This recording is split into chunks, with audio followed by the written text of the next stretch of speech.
Yo, what's up, everybody? It is 7:30, April 22nd on Tuesday. We are talking about price increases coming down the line for the packaging industry.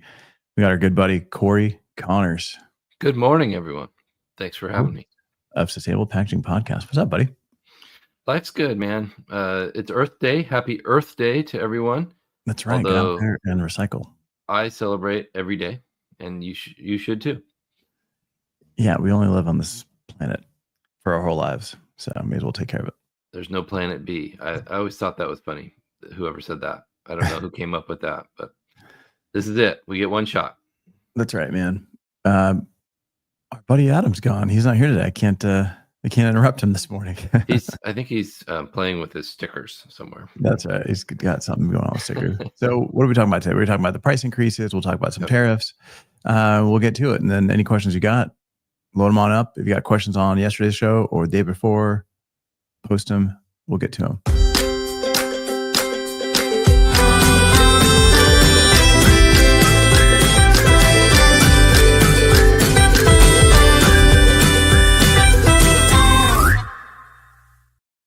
Yo. All right. And what are you doing for Earth Day? I think that's the question I'd like people to answer in the comments if they could. Yeah. Like, let us know where you're watching, where you're listening from, and what are you doing for Earth Day? Did you know it was Earth Day? Yes. I think it's first question. Did you even know it was Earth Day? People still, consider that. That's a big deal. It is. It should be. It should stay, but there's been so many other things going on in the news lately that it's hard to keep track of anything anymore. Very true. Price increases. Right. Yeah, price increases. So what do we got? We got Graphic Packaging International announced that there's going to be an increase to $40 a ton. Recent $40 a ton increase announced. Do you know what pricing is right now? I think no. It's all across the board now, and that's a funny pun. But I heard an interesting thought the other day from somebody that said, oftentimes after a price increase, they'll announce another one to make to make the first one stick.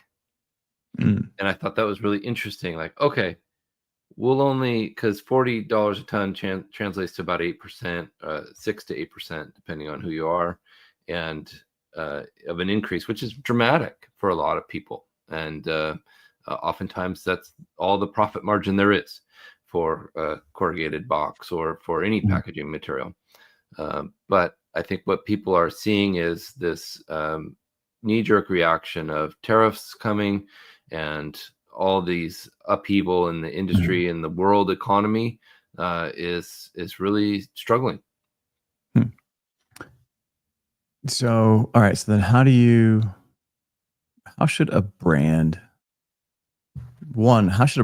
deal with these price increases? Right. So you sell packaging. When you get on a call or you send out a message and you're saying, hey, this is coming down the line.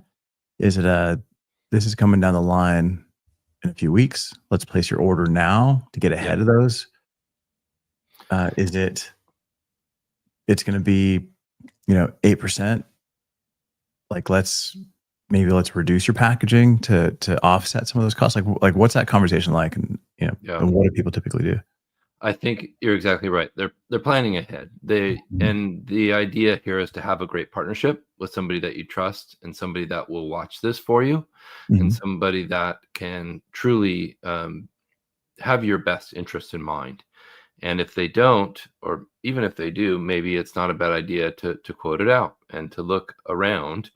And I think most people are doing that already and having 2 or 3 sources available for their materials, and even stocking those materials with their partners so that the cost is the cost increases are negated. Okay. If you're here's the part that I always think is funny, because like cost increases of material happen, every year, a couple times. Sometimes, Right. sometimes it's a smaller impact than others. Right. But if you're on the design side, like me, you don't really consider this. Right? It's not a tool that you're thinking about in terms of like, hey, let's how can we reduce the packaging? Right? Hmm. You're still going through the same design process. You're picking materials. You're not necessarily thinking about like what are costs of materials right now and what are they going to change to the next however long. And I think you know, that's a good place to start partnering as a designer is talking to manufacturers like what are costs of board, of paper, whatever materials you're creating so you can come with solutions of, hey, here's like option A, option B, option C. These are going to use this much material. And then you can start pricing it, right? Because a lot of times quoting the packaging isn't a part of the design process. Hmm. It's just the design process to get the best experience for the consumer, the best communication off shelf, Right. all those little things that build a brand that could amount to like one big thing. But pricing isn't necessarily part of that conversation. Right. You're more focused on accomplishing their goals in their list of items when they talk to you at the beginning. Yeah. Do they want to use recycled materials? Do they want to use? Do they want to have this kind of an opening experience? Do they want it to feel um, luxurious? Things like that. And then it goes to the next step, which is purchasing. And they say, well, and what I would like to encourage people to do is get the designers and the purchasing team to meet and to Mhm. teach each other why what they both do is so valuable, and kind of work together to learn about, okay, if we add another foil color, it will add 3%, or if we can do that with a strike through UV instead, that would be a cost savings, and here's why. So my advice is for Mhm. people to go to the production facilities and see how their materials are made. Um, Best thing I ever did in my career was spend 5 years making boxes Yeah. at a production facility to learn. Oh, that's why this is so expensive, because it goes on a huge rotary die cutter, and the tooling is $5,000. Well, what if you didn't do that? You could do this, and so there's always ways around Yeah. cost increases. Yeah. And while Corey, yeah, you're getting glitchy there for a second, but um, yeah, definitely. I think it's important for designers to get out and see like production be included in that conversation with procurement and the buyers and suppliers. I know having been in production and manufacturing for a really long time, that is part of my process on the design side is like looking at how we can eliminate costs in different areas and kind of knowing that stuff. But it's not an experience that a lot of designers have because typically you're focused just on design. So definitely pulling in, pulling a chair up to the table and listening to the conversation on procurement and seeing the quotes and um, being a part of that and offering almost offering another phase of revisions, which would be revising after costing. Right. And I think that would be helpful for designers to learn. I think it would also be helpful for procurement to learn ways that can be reduced through design.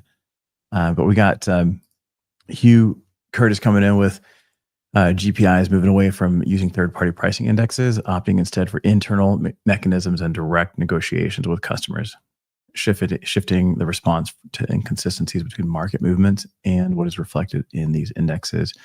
Um, and you're you're com- you're completely right. I think Ryan Fox would definitely give us a little bit more info on that. It'd be good to have him on talk about some of these increases. But yeah, how do you like? What's your take on these, Corey? Can you hear me now? Is it better? Yep, yep, Am I for back? sure. Okay.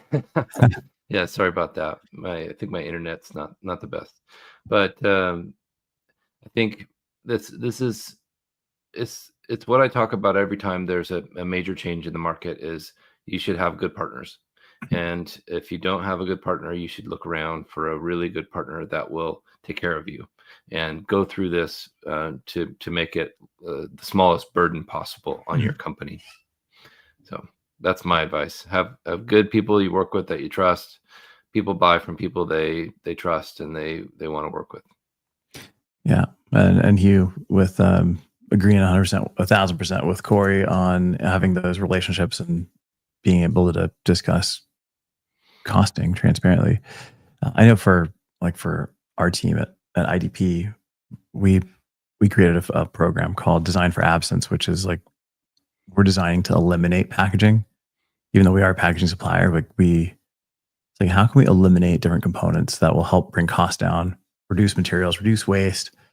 And a lot of times brands don't really understand, like, why would you want to eliminate packaging? Right. Like, there's a lot of costs like rolled up in a lot of these details. And if there's ways to save money on maybe a different board weight or a different sizing, it's not necessarily that you're saving that money, but you can roll that money back into the packaging and create a better experience for the consumer because they're not going to necessarily know the difference between one board and another, but they're definitely going to know what that experience, that experience was elevated because there's like maybe there's another layer or there's like some other component that creates a different experience. Like there's so many different things that you can do with packaging that are limited by costs. So if you can save money on one hand and apply it to another section, then you can improve your packaging. Well Right. said. And then in some cases, you've got packaging that just is unnecessary. Right. Maybe you don't need the printed tissue paper inside the box. Maybe you print the inside the box, and that eliminates that cost of the custom tissue. And instead, you have stock tissue, which saves you money, and you don't have to run 100,000 sheets. You can order 5,000. Yeah, or even if you're looking at like with shoes, so there's a lot of brands out there that have their shoes produced in one country. They box them up in like a generic box. They ship that box in cartons to the retailers, distribution centers, and then they also buy like a high-end shoe box. And then at this DC, they'll take the generic shoe box, throw that away, put the shoes in a new box. Yikes. And it's like, you can either put the shoes in a nice box from the get-go, but understanding that the transport, stacking, like that whole thing is going to damage those boxes. Right. So you could put those shoes in a dust bag, put them in like a big Gaylord box that has like dividers and everything. So you're not paying for the boxes. You got to ship them anyway to Master Carton. So that'll help condense. And then you can then take those shoes and put them in a nice box at your DC. There's like a million different ways that you can Such a great point. reduce the packaging, right? So it's like just you're literally eliminating pieces. Will the consumer all ever see those? Probably not. Will they ever get a different experience? No. But on the back end, the brand is eliminating physical packaging that costs money. Right. And, again, that money can be applied back to better packaging. Yeah. Or a lower cost for Mhm. the consumer, or a little bit more profit margin for the company that needs it badly. So, Yeah, of course. And as we wrap up here, if you guys have any questions on pricing, materials, design, packaging, reach out, throw it in the comments. We'd love to hear from you. And always love to hear from you. Hugh, thanks so much, man. thanks you. Happy Earth Day. And everybody else that's listening. So see you guys.